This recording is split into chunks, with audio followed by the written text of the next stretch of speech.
ஆண்டவர் இயேசுவனுடைய பிறப்பின் விழாவை மிகுந்த மகிழ்ச்சியோடு கொண்டாடி கொண்டிருக்கின்ற இந்த வேளையில் ஆண்டவருடைய பிறப்பின் விழாவினுடைய வாழ்த்துக்களை உங்களோடு பகிர்ந்து கொள்வதிலே மிகுந்த மகிழ்ச்சி அடைகிறேன். என்னோடு இணைந்து பணி செய்து கொண்டிருக்கிற உதவி பங்கு தந்தையர்கள் அருட்பணியாளர் அசோக், அருட்பணியாளர் ஜேசுராஜ் மற்றும் சேவா மிஷினரி அருட்சகோதரிகள் இவர்களுடைய சார்பாக கிறிஸ்து பிறப்பினுடைய வாழ்த்துக்களை உங்களோடு பகிர்ந்து கொள்வதிலே மிகுந்த மகிழ்ச்சி அடைகிறேன். உங்கள் அனைவருக்கும் கிறிஸ்து பிறப்பினுடைய வாழ்த்துக்கள். மெரி கிறிஸ்மஸ். தேங்க்யூ. நன்றி. இயேசுவில் பிரியமானவர்களே, ஆண்டவர் இயேசுனுடைய பிறப்பின் விழாவை கொண்டாடுகிற இந்த நாளில் உங்களோடு பகிர்ந்து கொள்ள வேண்டும் என்று நான் நினைத்த காரியங்கள், 4 வாரங்கள் இந்த விழாவுக்காக நம்மை நாம் தயாரித்தோம். இன்று நாம் ஆண்டவர் இயேசுனுடைய பிறப்பின் விழாவை கொண்டாடுகிறோம். இந்த நாளில் 4 காரியங்களை உங்களோடு பகிர்ந்து கொள்ள வேண்டும் என்று நான் நினைக்கிறேன். ஆண்டவர் இயேசுனுடைய பிறப்பின் விழா நமக்கு கொடுக்கக்கூடிய 4 சிந்தனைகள். இந்த வார்த்தைகள் எஸ் என்ற எழுத்தில் தொடங்குகிற வார்த்தைகளாக அமைத்து 4 சிந்தனைகள் கொடுக்க விரும்புகிறேன். முதலில் இன்றைய நாளில் ஆண்டவர் நமக்கு கொடுக்கக்கூடிய அல்லது இந்த விழா நமக்கு கொடுக்கக்கூடிய செய்தி என்னவென்றால் ஸ்மைல். எஸ் தொடங்கு எம், ஸ்மைலுக்கு என்ன spelling? S LE, smile. Isaiah புத்தகம் 9ஆம் அதிகாரம் 2 முதல் 2 மற்றும் 3 இறை வார்த்தைகளை இன்றைக்கு நாம் வாசித்தோம். முதல் வாசகத்தில் எசையா இறைவாக்கினர் இப்படியாக சொல்லுகிறார்: காரிருளில் நடந்து வந்த மக்கள் பேரொளியை கண்டார்கள். சாவின் நிழல் சூழ்ந்த நாட்டில் குடியிருப்போர் மேல் சுடர் ஒளி உதித்துள்ளது. ஆண்டவரே, இந்த இனத்தாரை பழுகி பெருகச் செய்தீர், அவர்கள் மகிழ்ச்சியை மிகுதிப்படுத்தினீர். அவர்களுடைய மகிழ்ச்சியை மிகுதிப்படுத்தினீர்.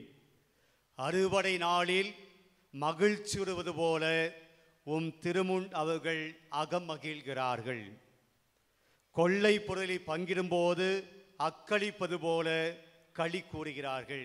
இந்த மகிழ்ச்சி சம்பந்தமான வார்த்தைகளை நாம் நிறைய இங்கே வாசிக்கிறோம். என்ன சொல்லுகிறார்?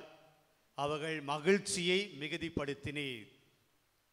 அறுவடை நாளில் மகிழ்ச்சியுறுவது போல உம்முடைய திருமுன் அவர்கள் அகமகிழ்கிறார்கள். கொள்ளை பொருளை பங்கிடுவது போல அவர்கள் அக்களிப்போடு களி கூறுகிறார்கள். ஆண்டவருடைய வருகையை பற்றி எசையா இறைவாக்கினர் சொல்லுகிற போது அந்த சூழல் எப்படி இருக்கும்? ஆண்டவருடைய வருகை வருகிற போது அந்த மக்களுடைய நிலை எப்படி இருக்கும் என்றால் மகிழ்ச்சியாக இருப்பார்கள். அதனால ஹாப்பினஸ், ஜாய் என்ற வார்த்தை போடலாம். ஆனால் நான் ஸ்மைல் என்று போட்டிருக்கிறேன். ஸ்மைல் இருந்தால்தான் அதனுடைய வெளிப்பாடு மகிழ்ச்சியாக மாறும். நாம் வாசித்தோம் இன்றைக்கு லூக்கா நற்செய்தி 2ஆம் அதிகாரம் 10வது இறை வார்த்தையில, நற்செய்தி வாசகத்தில் வானதூதர் அவர்களிடம் அஞ்சாதீர்கள், இடையர்களிடம் சொல்லுகிறார், அஞ்சாதீர்கள், இதோ எல்லா மக்களுக்கும் பெரும் மகிழ்ச்சியூட்டும் நற்செய்தியை உங்களுக்கு அறிவிக்கிறேன். வானதூதர் இடையர்களுக்கு இயேசுனுடைய பிறப்பை சொல்லுகிற போது எப்படி சொல்லுகிறார்? பெரும் மகிழ்ச்சியூட்டும் நற்செய்தி உங்களுக்கு அறிவிக்கிறேன். என்ன நற்செய்தி அது? இன்று ஆண்டவராகிய மெசியா உங்களுக்காக தாவீதின் ஊரில் அப்போ ஆண்டவருடைய பிறப்பு எப்படிப்பட்டதாக இருக்குதுன்னு வானதூதர் சொன்னார்கள். அது மகிழ்ச்சியான செய்தி. பிரியமானவர்களே, முதல் சிந்தனை அது ஸ்மைல், அது ஹாப்பினஸ், அது ஜாய், எது வேணாலும் வச்சுக்கிங்க, மகிழ்ச்சி. பிரியமானவர்களே, 1997 ஆண்டு அமெரிக்க நாட்டிலே நடந்த ஒரு நிகழ்வு. விஸ்கான்சின் என்கின்ற ஒரு நகரம். அந்த நகரத்திலே மிகப்பெரிய, நமக்கு அந்த ஃபீனிக்ஸ் மால் இருக்க போல அது மிகப்பெரிய இந்த கடைகள் எல்லாம் அமைந்திருக்கக்கூடிய நிறைய மால்ஸ் நாம் பார்க்கிறோம். அதுபோல இந்த விஸ்கான்சின் நகரத்தில் இருக்கக்கூடிய மேஃபேர் மால் என்கின்ற அந்த நகரிலே வழக்கமாக இந்த கிறிஸ்துமஸ் சமயத்தில் இந்த சாண்டா கிளாஸ் போடக்கூடிய நபர் வழக்கம் போல எல்லா மக்களுக்கும் வரக்கூடிய குழந்தைகளுக்கெல்லாம் பரிசுகளை வழங்கி கொண்டிருக்கிறார். 1997 ஆண்டு நடந்த ஒரு நிகழ்வு. எல்லா பிள்ளைகளும் அவரை தேடி வருவார்கள். அவருடைய பாக்கெட்டில் இருக்கக்கூடிய சாக்லேட் அல்லது கிஃப்ட், பரிசு பொருட்கள் எல்லாவற்றையும் அந்த குழந்தைகளுக்கு கொடுத்து மகிழ்ச்சி படுத்துவார். ஒவ்வொரு ஆண்டும் அவர் இந்த சாண்டா கிளாஸ் அந்த மேஃபேர் மாலிலே போடுவது வழக்கம். ஆனால் 1997 ஆண்டு அவர் தன்னுடைய அந்த பகிர்வில் சொல்லுகிறார், என் வாழ்க்கையிலே மிகவும் மகிழ்ச்சியான ஒரு அர்த்தம் உள்ள ஒரு கிறிஸ்துமஸ் விழாவை இந்த ஆண்டு நான் கொண்டாடினேன் என்று சொல்லுகிறார். என்ன நடந்தது? வழக்கம் போல ஒவ்வொரு நாளும் அந்த மேஃபேர் மாலிலே போய் அந்த ஸ்டேஜ் போட்டிருப்பாங்க. அது மேலே நின்று கொண்டு வருகிற மக்களை எல்லாம் அவர் வாழ்த்துவார். வரக்கூடிய குழந்தைகளுக்கெல்லாம் பரிசுகளை கொடுப்பார். வரக்கூடிய மக்களை எல்லாம் மகிழ்ச்சி படுத்தி கொண்டிருப்பார். அப்படி ஒரு நாள் செய்து கொண்டிருக்கிற போது ஒரு குட்டி பையன், ஒரு சின்ன பையன் ஓடி போய் அந்த சாண்டா கிளாஸை அரவணைத்து கொள்கிறார், கட்டி பிடித்து கொள்கிறான். அவன் முட்டி கீழே தான் அவன் இருக்கிறான். ஆனால் அப்படியே 2 கால்களை சேர்த்து அவன் பிடித்து கொள்கிறான். விடவே இல்லை. அவரும் அந்த சாண்டா கிளாஸும் அவனை தட்டி அவனுக்கு பிளஸ் பண்ணிட்டு அவனுடைய கையில் சாக்லேட் கிஃப்ட் கொடுக்கிறார். ஆனால் அவன் அதை வாங்கவே இல்லை. அந்த சாண்டா கிளாஸுடைய கால்களை பிடித்து கொண்டு அவன் ஏதோ பேச வேண்டும் என்று நினைக்கிறான். நிறைய கூட்டம் இருக்கிறது. எனவே இந்த சாண்டா கிளாஸுக்கு உதவியாக இருக்கக்கூடிய அவருடைய உதவியாளர்கள் அந்த பையனை பிடிச்சு எடுத்துக்கிட்டு போகணும், அங்கிருந்து அகற்ற வேண்டும் என்று நினைக்கிறார்கள். அவன் ரொம்ப உடும்பு பிடி போல அவன் பிடித்து கொண்டிருக்கிறான். அப்போது சாண்டா கிளாஸ் அவனை பார்த்து கேட்கிறார், தம்பி உனக்கு என்ன வேணும்? அப்போ அவன் சொல்லுகிறான், நீங்கள் எங்கள் அக்காவை பார்க்க வர வேண்டும். உங்கள் அக்காவை பார்க்கணுமா? கூப்பிடுங்க, நான் பார்க்குறேன் என்று சாண்டா கிளாஸ் சொல்லுகிறார். என் அக்கா இங்கே இல்லை, மருத்துவமனையிலே இருக்கிறாள். அப்போ சாண்டா கிளாஸ் கேட்கிறார், என்ன ஆச்சு? என்னுடைய அக்கா புற்று வியாதியினால் பாதிக்கப்பட்டு மருத்துவமனையிலே இருக்கிறாள். அவள் உங்களை பார்க்கணும், சாண்டா கிளாஸை பார்க்கணும் என்று ஆசைப்படுகிறாள். நீங்கள் வந்து பார்க்க வேண்டும். இதுதான் அந்த குட்டி பையன் சாண்டா கிளாஸிடம் சொன்னது. அப்போ அவர் சொன்னார், நான் வர இயலாத ஒரு காலம். ஒவ்வொரு நாளும் நான் காலையிலே வந்து இரவு 12 மணிக்குத்தான் 1 மணிக்குத்தான் நான் என்னுடைய வீட்டுக்கு நான் செல்லுகிறேன். ஒவ்வொரு நாளும் நான் காலையில் இருந்து இரவு வரையிலும் இங்கே நின்று கொண்டிருக்கிறேன். எனக்கு நேரம் இல்லை. எனவே இந்த கிறிஸ்து பிறப்பு விழாலாம் முடிந்த பின்பு, எல்லா கொண்டாட்டங்கள் முடிந்த பின்பு நான் வந்து பார்க்கிறேன் என்று சொன்னார். அப்போது அந்த குட்டி பையன் சொன்னான், இல்லை இல்லை, நீங்கள் வர வேண்டும், தயவு செய்து வர வேண்டும். அப்போது ஒரு பேச்சுக்கு சொன்னார், நான் நேரம் கிடைக்கிற போது வருகிறேன் என்று சொல்லிவிட்டு தன்னுடைய உதவியாளர்களை அழைத்து இந்த சிறுவனுடைய அக்கா எந்த மருத்துவமனையிலே அனுமதிக்கப்பட்டிருக்கிறார்கள், அட்மிட் பண்ணியிருக்கிறாங்க என்ற விவரங்களை வாங்கிக்கொள் என்று சொல்லி அவனை அனுப்புகிறார். அந்த குட்டி பையன் தன்னுடைய பாட்டியோடு வந்திருக்கிறான். அந்த பாட்டியும் அவனும் கலைந்து செல்கிறார்கள். அந்த நாள் முடிகிறது. சாண்டா கிளாஸ் தன்னுடைய வீட்டுக்கு பயணம் செய்து கொண்டிருக்கிறார். மிகுந்த களைப்பாக அந்த பின் இருக்கையிலே அமர்ந்து தூங்கி கொண்டு வருகிறார். அவருடைய வாகன ஓட்டி கொண்டு போகிறார். ரொம்ப களைப்போடு தூங்கி கொண்டிருக்கிற சாண்டா கிளாஸ் திடீரென அவருக்கு விழிப்பு வருகிறது, அவருக்கு நினைவுக்கு வருகிறது காலையில் நடந்த அந்த குட்டி பையனுடைய அந்த நிகழ்வு.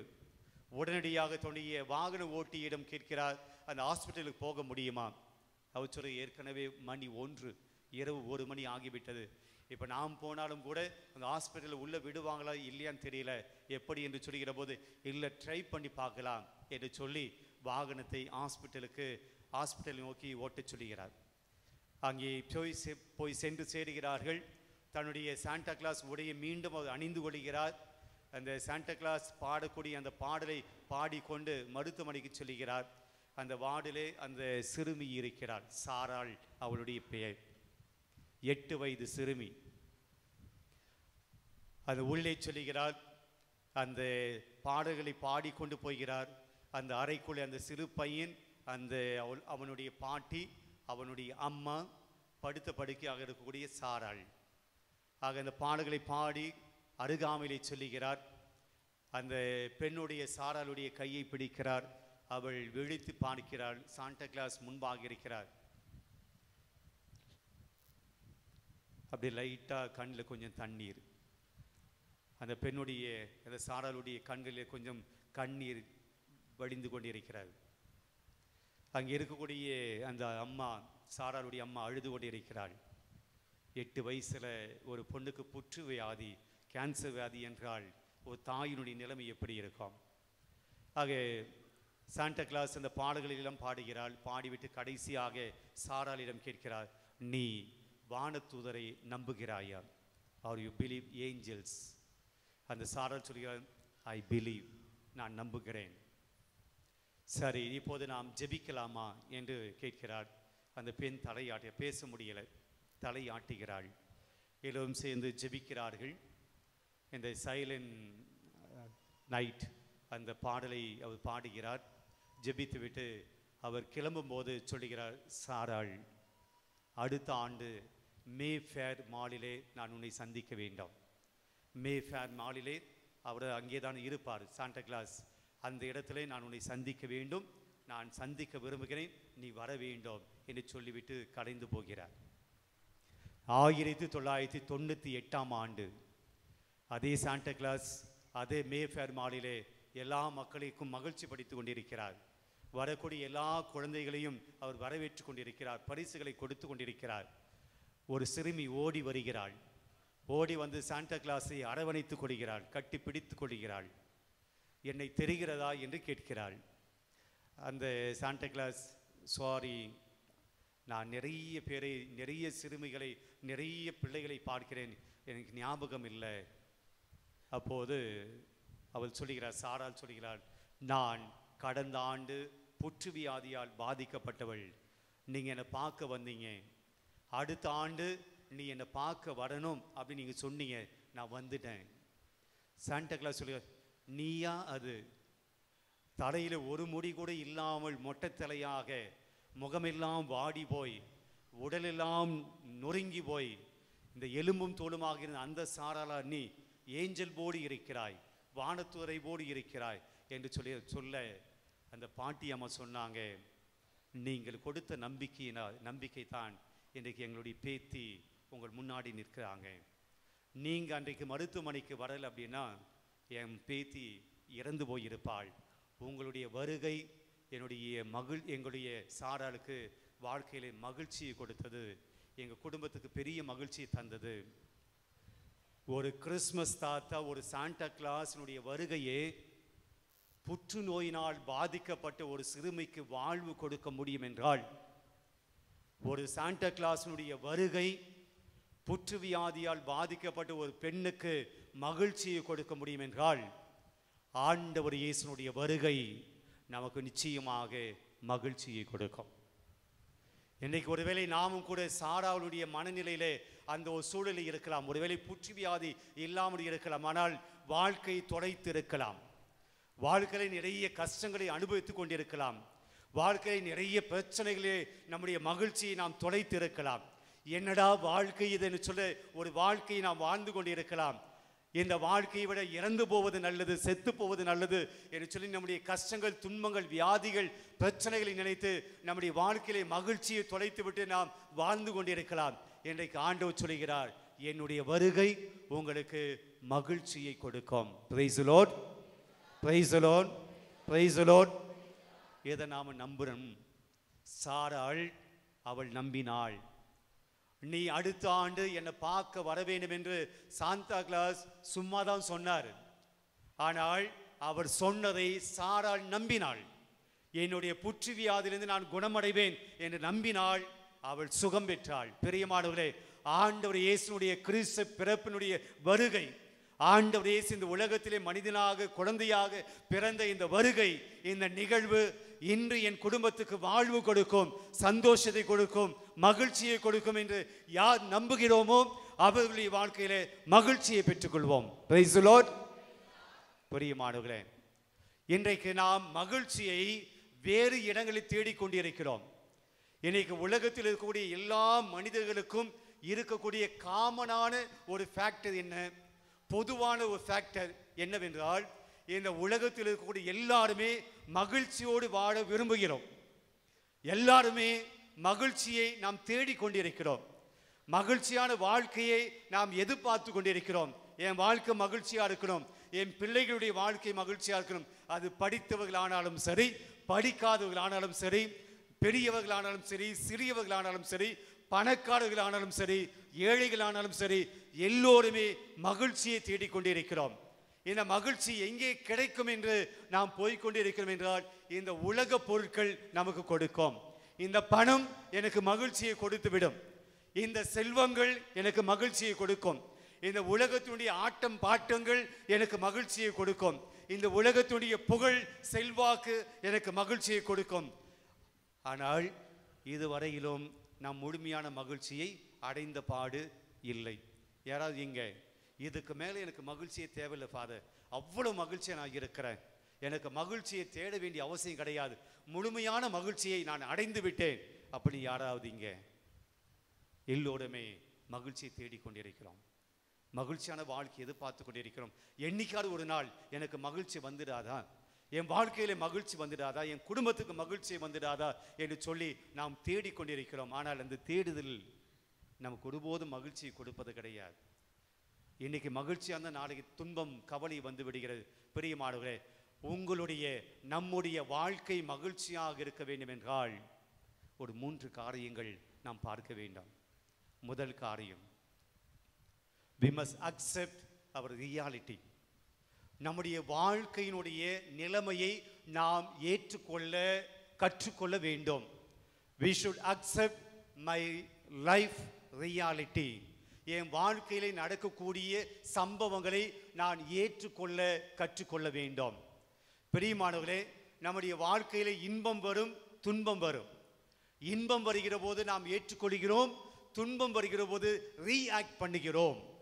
இந்த கஷ்டம் ஏன் வந்துச்சு, இந்த துன்பம் ஏன் வந்துச்சு, இந்த துன்பம் உன்னால தான் வந்தது, இந்த கஷ்டம் உன்னால தான் வந்தது என்று நாம் ரீஆக்ட் பண்ணுகிறோம். இன்பங்கள் வருகிற போது ஏற்றுக்கொள்வது போல வாழ்க்கையிலே சவால்கள் வருகிற போது நாம் ஏற்றுக்கொள்வதில்லை. வாழ்க்கை என்பது இன்பம் துன்பம் நிச்சயமாக இருக்கும் என்கின்ற இந்த உண்மையை நாம் எப்போது ஏற்றுக்கொள்கிறோமோ அப்போது நாம் ரொம்ப கவலைப்பட வேண்டிய அவசியம் இல்லை. இதுதான் ரியாலிட்டி. இந்த கஷ்டம் வரும்தான், இந்த துன்பம் வரும்தான், இந்த நோய் வரும்தான், இதை நாம் ஏற்றுக்கொள்ள வேண்டும். எப்படி இன்பம் வருகிற போது நான் ஏற்றுக்கொள்கிறேனோ அதுபோல கஷ்டம் வருகிற போது நான் ஏற்றுக்கொள்ள வேண்டும் என்ற இந்த முதிர்ச்சி, இந்த மனப்பக்குவம், இந்த மெச்சூரிட்டி எப்போ இருக்கிறதோ அப்போது துன்பங்கள் வருகிற போது நான் ரொம்ப உடைஞ்சு போக மாட்டேன். துன்பம் வருகிற போது நான் மனம் உடைந்து போக மாட்டேன், நொறுங்கி போக மாட்டேன். ஆக we should accept the life reality. ரெண்டாவது, எப்போது நாம் மகிழ்ச்சியாக நம்முடைய வாழ்க்கையில் மகிழ்ச்சி கிடைக்கும் என்றால் be generous. தாராளமாக உதவி செய்யக்கூடிய மனம் எங்கே இருக்கிறதோ அங்கே மகிழ்ச்சி கிடைக்கும். ஒருபோதும் சுயநலவாதிகள் மகிழ்ச்சியை அனுபவிக்க முடியாது. சுயநலவாதிகளுடைய தேவைகள் ஒருபோதும் பூர்த்தியாகாது. You cannot be satisfied. When you are selfish, you cannot be satisfied. ஏனென்றால் உங்களுடைய தேவைகள் ஒருபோதும் பூர்த்தி ஆகிவிட்டது என்பதை நீங்கள் உணர மாட்டீர்கள். ஆக be generous. நாம் எப்போது அடுத்தவருக்கு கொடுக்கிறோமோ, அதுவும் எந்த விதமான எதிர்பார்ப்பும் இல்லாமல் கொடுக்கிறோமோ, அப்போது மகிழ்ச்சி வரும். நாம கொடுக்கிறோம், ஆனால் ஒரு எதிர்பார்ப்பு இருக்கு. எனக்கு தேங்க் பண்ணுவாங்க, என் பேர் வாசிப்பாங்க, அல்லது என்னை பற்றி 2 இடத்துல பெருமையாக சொல்லுவாங்க, அல்லது எனக்கு ஏதாவது அவங்க செய்வாங்க. பிரியமான இந்த உதவிகளினால் ஒருபோதும் மகிழ்ச்சி வராது. ஆக நாம் செய்யக்கூடிய உதவிகளால் எவ்விதமான எதிர்பார்ப்பும் இல்லாமல் நாம் மனமுவந்து செய்கிறோமே, அப்போது நம்முடைய வாழ்க்கையில் ஒரு மகிழ்ச்சியை காண முடியும். இந்த தானம் செய்வது, தர்மம் செய்வது எல்லாம் நாம் ஒரு காலத்தில் பேசிய வார்த்தைகள். எனக்கு அந்த தானம், தர்மம் இதெல்லாம் நாம் பேசுவதே கிடையாது. நாம் எப்போதுமே எனக்கு என்ன கிடைக்கும், நான் என்ன பெற்றுக்கொள்வேன். ஆக accept the life reality, be generous. Don't expect anything when you are giving something to others. நாம் அடுத்தவர்கள் கொடுக்கிற போது எதையும் எதிர்பார்க்காமல் கொடுக்கக்கூடிய மனம் இருக்கிற போது இந்த சந்தோஷத்தை நாம் அனுபவிக்க முடியும். 3வது forgive, மன்னித்தல். மன்னிக்காத மனம் ஒருபோதும் மகிழ்ச்சி அடைவதில்லை. உள்ளத்திலே கோபமும் எரிச்சலும், உள்ளத்திலே ஆத்திரமும் பகைமை எண்ணம் இருக்கக்கூடிய மனம் ஒருபோதும் மகிழ்ச்சி அனுபவிக்காது. பிரியமானவர்களே, ஆக இந்த காரியங்களை எல்லாம், இந்த மகிழ்ச்சி, இந்த மன்னித்தல், இந்த கொடுத்தல், லைஃப்னுடைய ரியாலிட்டி அக்செப்ட் பண்ணது, இதெல்லாம் இயேசுனுடைய வாழ்க்கையில் நாம் பார்க்க முடியுது. அதனால தான் இயேசு சொல்கிறாரு, என் மகிழ்ச்சி உங்களில் இருக்கவும் உங்கள் மகிழ்ச்சி நிறைவு பெறுமே, இதை சொன்னேன். பிரியமானவர்கள், ஆசிரியர் சொல்கிறார், உலகத்திலேயே ரொம்ப சந்தோஷமான மனுஷன் யார் அப்படின்னா இயேசு அப்படின்னு சொல்கிறார். உலகத்திலே ரொம்ப சந்தோஷமான மனிதர் யார் என்றால் இயேசு என்று சொல்லுகிறார். அப்படின்னு என்ன அர்த்தம்? எந்த எதிர்பார்ப்பும் அவரும் இல்லை, எல்லாருக்கும் கொடுத்தார், எல்லாரையும் மன்னித்தார், தன்னை சாகடித்தவர்களும் கூட அவர் மன்னித்தார். அதனால் தான் அவர் மகிழ்ச்சியாக இருந்தார். ஆக இன்றைக்கு எஸ் ஸ்மைல் அல்லது பி ஹாப்பி அல்லது ஜாய் எதனா வச்சுக்கிங்க. ஆண்டவர் இயேசு நம்முடைய வாழ்க்கையில் மகிழ்ச்சியை கொடுக்க வருகிறார். அந்த மகிழ்ச்சி அவர் கொடுக்கிற போது நாம் எடுக்க வேண்டிய காரியம் தான் இந்த 3. வாழ்க்கையில் துன்பம் கஷ்டம் வரும், பயந்துடாதீங்க, உடைந்து போக வேண்டாம் அல்லது அச்சம் கொள்ள வேண்டாம். காரிருளில் நடந்து வந்த மக்கள் பேரொளியை கண்டார்கள், அவர்கள் மகிழ்ச்சியை கண்டார்கள். உங்கள் வாழ்க்கையிலும் மகிழ்ச்சி வரும். Praise the Lord, praise the Lord. 2வது எஸ் என்னவா இருக்குன்னு நினைக்கிறீங்க? 2வது எஸ் நோ நாங்கள் எதுவும் சொல்ல மாட்டோம் அப்படின்றீங்களா? 2வது எஸ் என்னவா இருக்கும்? ஸ்மைல். முதல் எஸ் முடிஞ்சது. 2வது எஸ் என்னவா இருக்கும்? சாக்ரிஃபைஸா? பரவாயில்ல சொல்லிட்டீங்க. சாரி அது இல்லை. அமைதி எங்கேயுமே எஸ் வருது. ஓகே, டைம் வேஸ்ட் பண்ண நானே சொல்லிடுறேன். 2வது எஸ் என்னவென்றால் ஸ்மால், பிகம் ஸ்மால், சிறியவர்களாக மாறுவோம். பிரியமானவர்களே, நாம் பார்க்கிறோம், வானதூதர் காட்சி கொடுத்த போது எருசலேம் நகருக்கு வானதூதர் போகவில்லை. எருசலேம் நகரிலே மிக உயர்ந்த கட்டிடங்கள் இருந்தன, மிக பெரிய மனிதர்கள் இருந்தார்கள். வானதூதர் அங்கே போகல. எருசலேம் நகரில் மிக பெரிய படித்த மேதாவிகள் இருந்தார்கள், ஆனால் வானதூதர் அங்கே போகல. ஏரோது மன்னன் அங்கே இருந்தான், ஆனால் அரண்மனைக்கு வானதூதர் போகல. சதுசேயர்கள், தலைமை குருக்கள் எல்லாம் எருசலேமில் இருந்தார்கள், ஆனால் வானதூதர் அங்கே போகல. வானதூதர் எங்கே வந்தார்? வானதூதர் எங்கே வந்து இயேசுனுடைய பிறப்பை பற்றி சொன்னார்? அன்னை மரியாளுடைய வீட்டிற்கு, அந்த குடிசை வீட்டிற்கு. அவங்க ரொம்ப பெரியவங்க கிடையாது, அன்னை மரியாள் மிக பெரியவங்க கிடையாது. அவர்கள் அந்த சமூகத்தில் மிக சிறியவர்களாக இருந்தார்கள். கடவுளுடைய மகனாக இருந்தும் ஆண்டவர் இயேசு தன்னுடைய நிலைமையை வலிந்து பற்றி கொண்டிருக்க ஒன்றாய் அவர் கருதவில்லை. நான் கடவுளுடைய பையன், கடவுளுடைய மகன், நான் கடவுளுடைய இயல்பை கொண்டிருக்க இயேசு பற்றி கொண்டிருக்க ஒன்றாய் கருதவில்லை. மாறாக அவர் அடிமையின் தன்மை பூண்டு எளியவராக வந்தார், சின்னவராக வந்தார், ஒரு குழந்தையாக வந்தார், சின்ன பையனா வந்தார். Become small. பிரியமானவர்களே, வாழ்க்கையிலே நாம் மகிழ்ச்சி நிறைவாக அடைய வேண்டும் என்றால் யூ ஷுட் பிகம் ஸ்மால். நாம் சிறியவர்களாக மாற வேண்டும். நேற்று கூட வின்சென்ட் பால் சபையினர் இந்த ஏழை எளிய மக்களுக்கு இந்த உதவிகளை செய்த போது அங்கே ஒரு சின்ன ஒரு கதை ஒன்று சொன்னேன். மீண்டும் அதை இங்கே சொல்ல வேண்டும் என்று நான் நினைக்கிறேன், ஆசைப்படுகிறேன்.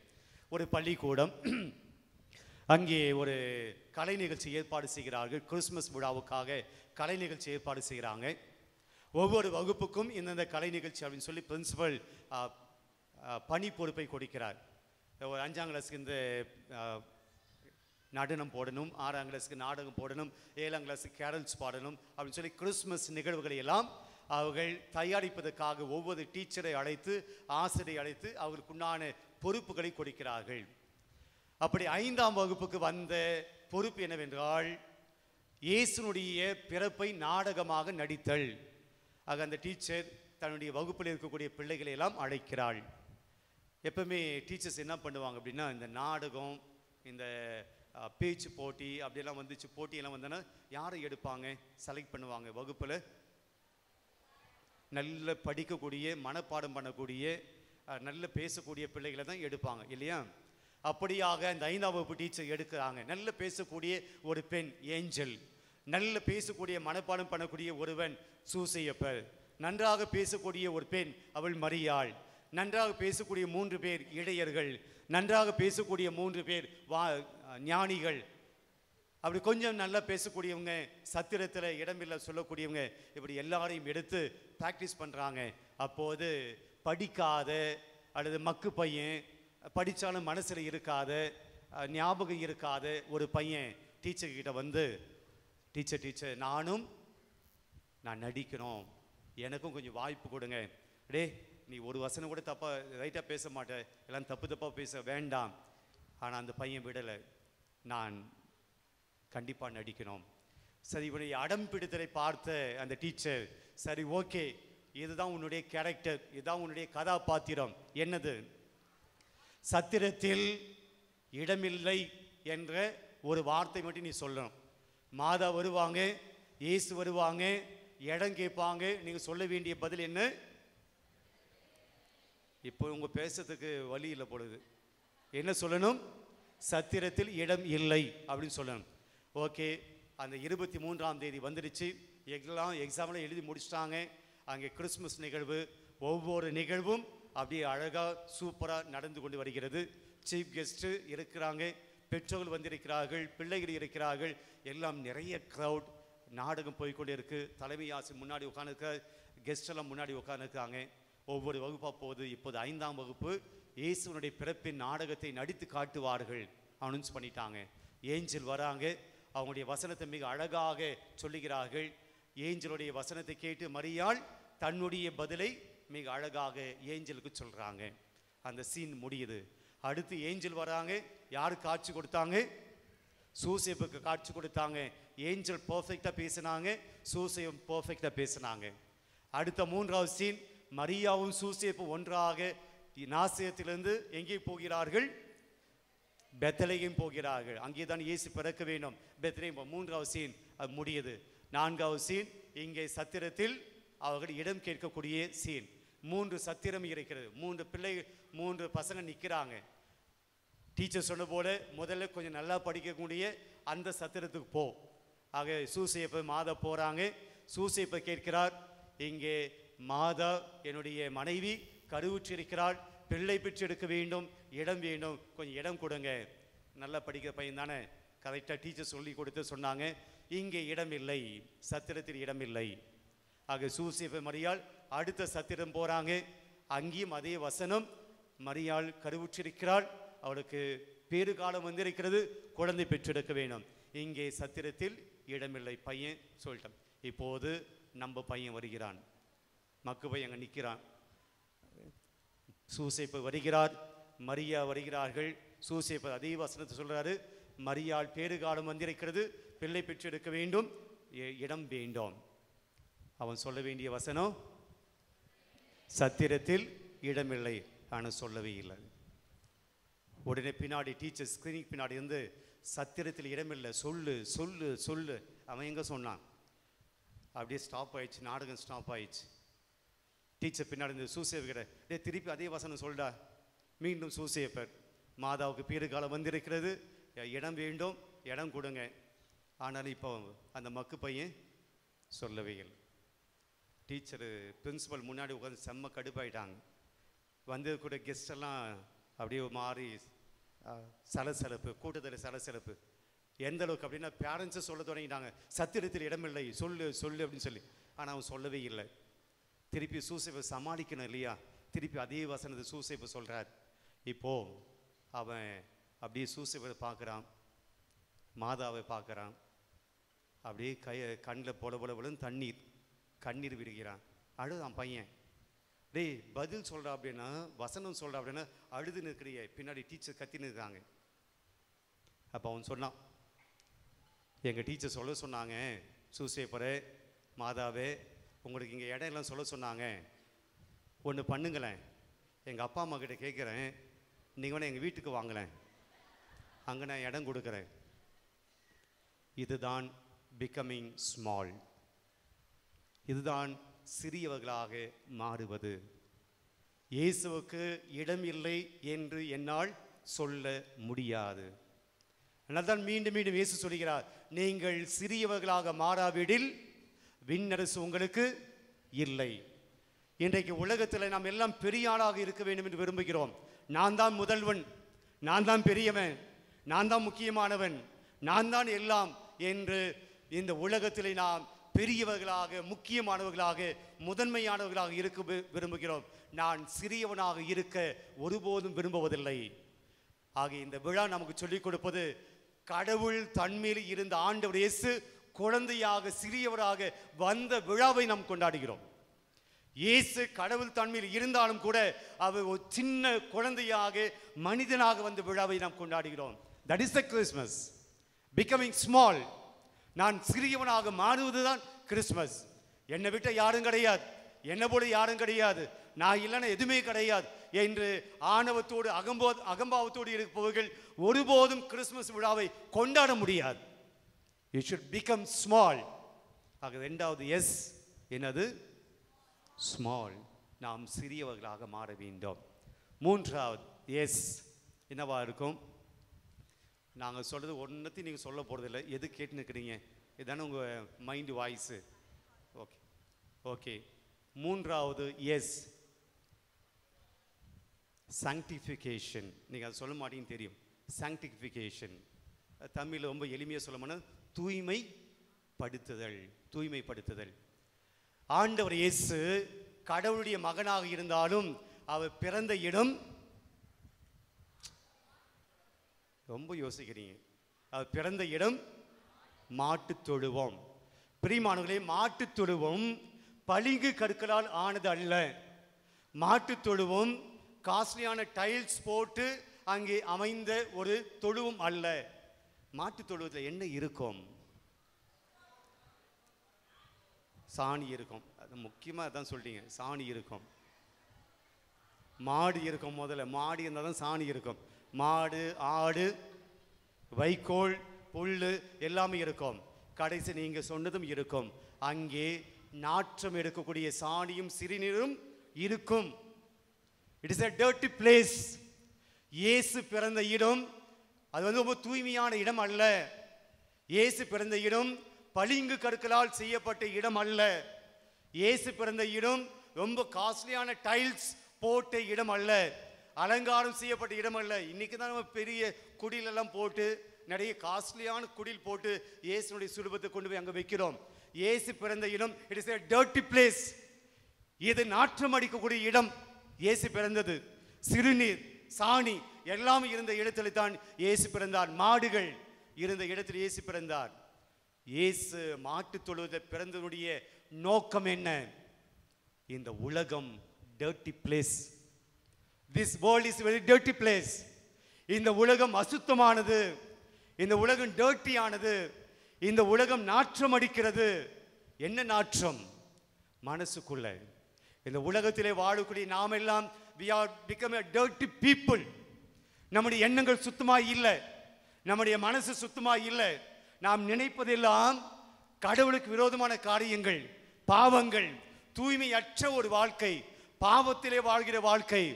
இயேசு இந்த தூய்மைப்படுத்துவதற்காக இந்த உலகத்திலே டர்ட்டியான பிளேஸில் ஆண்டவர் பிறக்கிறார். தூயவர் தூயவர் தூயவர் என்று சொல்லக்கூடிய ஆண்டவர் பிறந்த இடம் டர்ட்டி டர்ட்டி டர்ட்டி பிளேஸ். பிரியமானவர்களே, அவர் தூயவர். டர்ட்டியான பிளேஸில் அழுக்கான இடத்தில் பிறந்தது எதற்கு என்றால் நாம் தூயவர்களாக மாற வேண்டும். சாங்டிஃபிகேஷன், நாம் தூயவர்களாக மாற வேண்டும். பிரியமானவர்களே, இந்த கிறிஸ்துமஸ் விழாவை கொண்டாடுகிற போது நான் என்னை தூய்மைப்படுத்திக் கொள்ளவில்லை என்றால், என் பாவத்திலிருந்து நான் வரல என்றால், என்னுடைய கெட்ட சிந்தனையிலிருந்து நான் வெளியே வரவில்லை என்றால், என்னுடைய அசுத்தமான வாழ்க்கையிலிருந்து நான் வெளியே வரல என்றால், என்னுடைய கெட்ட வாழ்க்கையில் இருந்து நான் வெளியே வர தயங்குகிறேன் என்றால், வெளியே வர மாட்டேன் அப்படின்னா, you are not fit to be celebrating the Christmas. நாம் ஆண்டவர் இயேசுவுடைய பிறப்பின் விழாவை கொண்டாடுவதற்கு தகுதியற்றவர்கள். பிரியமானவர்களே, ஆண்டவர் அழுக்கு படிந்த இடத்தில் பிறப்பதற்கு காரணம் அவர் நம்மை தூய்மைப்படுத்த வந்தார். நாம் தூயவர்களாக மாற வேண்டும் என்பதற்காக வந்தார். இன்றைக்கு அவருடைய விழாவை கொண்டாடுகிறோம். நாம் தூய்மையாக இருக்கிறோமா? நம்முடைய எண்ணங்கள் தூய்மையாக இருக்கா? நம்முடைய மனசு தூய்மையாக இருக்கா? யார் மீதாவது பகைமை எண்ணங்களோடு, பொறாமை எண்ணங்களோடு, கோபங்களோடு நாம் இருக்கிறோம் என்றால் நாம் கிறிஸ்துமஸ் விழாவை முழுமையாய் கொண்டாடவில்லை. ஆக தேர்ட் எஸ் சாங்டிஃபிகேஷன், தூய்மைப்படுத்து. ஃபோர்த் ஒன், கடைசியாக நாலாவது எஸ் சாக்ரிஃபைஸ். சாக்ரிஃபைஸ். பிரியமானவர்களே, இந்த உலகத்திலே எல்லா மனிதர்களும் பிறக்கிறார்கள். ஏன்? வாழ வேண்டும் என்பதற்காக. ஆனால் அவர் பிறந்தது சாக வேண்டும் என்பதற்காக. நாம் யோவான் நற்செய்தி 3ஆம் அதிகாரம் 16வது வசனத்தை பார்ப்போம். தன்னுடைய ஒரே பேரான மகனை இந்த உலகை அன்பு செய்வதற்காக அவர் கையளித்தார். தந்தையான கடவுள் தன்னுடைய மகனை கையளித்தார். எதுக்கு? இந்த உலகை அன்பு செய்வதற்காக. ஆண்டவர் இயேசு சிலுவையிலே மரிப்பதற்காக தான் பிறந்தார். Sacrificing himself. பிரியமானவர்களே, இயேசு தன்னை முழுமையாய் கொடுக்க விரும்பினார். அதனால் தான் அன்னை மரியாள் இயேசுவை எங்கே கிடத்தினாள்? தொழுவத்தில் தீவன தொட்டி. அங்கே ஆடுகள் மாடுகள் உயிர் வாழ்வதற்கு அங்கே இருக்கக்கூடிய புல் பூண்டு, அது அங்கே இருக்கக்கூடிய வைக்கோல், இதெல்லாம் வைப்பதற்கு பயன்பட்டது என்ன? தீவன தொட்டி. உணவு போடக்கூடிய இடம்தான் தீவன தொட்டி. அதனால் தான் இயேசு தன்னையே அர்ப்பணித்து உணவாக இந்த பலிபீடத்தில் வருகிறார். பிரியமானவர்களே, இயேசு குடிலில் பிறப்பதற்கு ஆசைப்படலை. ஒவ்வொரு நாளும் இயேசு இந்த பலிபீடத்திலே உணவாக நமக்கு வருகிறார். ஆண்டவர் நமக்காக தன்னை முழுமையாய் அர்ப்பணிக்கிறார். தன்னுடைய உடலை சாக்ரிஃபைஸ் பண்ணி அர்ப்பணித்து நமக்கு உணவாக கொடுக்கிறார். He became our food, the life giving food. வாழ்வு தரக்கூடிய உணவாக தன்னை அர்ப்பணித்தார். அந்த விழாவை தான் இன்றைக்கு நாம் கொண்டாடுகிறோம். 4S. யாருக்கா ஞாபகம் இருக்குங்களா? ஸ்மால் கிடையாது, அதுக்கு முன்னாடி smile, small, sanctification and sacrifice. So இதுதான் கிறிஸ்துமஸ் நமக்கு சொல்லக்கூடிய விழா. பிரியமானவர்களே, அடுத்தவர்களை மகிழ்ச்சி படுத்துவோம். நான் மட்டும் மகிழ்ச்சியாக இருப்பது வாழ்க்கை அல்ல, அடுத்தவர்களை மகிழ்ச்சி படுத்துவோம். இயேசு மகிழ்ச்சி படுத்தினார். நாம் பெரியவர்களாக இருப்பதை விட சிறியவர்களாக இருக்க முயற்சிருப்போம். சிறியவர்கள் என்பது உருவில் அல்ல, அது நாம் வைத்திருக்கிற பொருளில் அல்ல, மனதளவில் நாம் சிறியவர்களாக இருக்க கற்றுக்கொள்வோம். எளிமை, தாழ்ச்சி. மூன்றாவதாக தூய்மையான வாழ்க்கை வாழ்வோம். நான்காவதாக அடுத்தவர்களுக்காக நம்மை அர்ப்பணிப்போம்.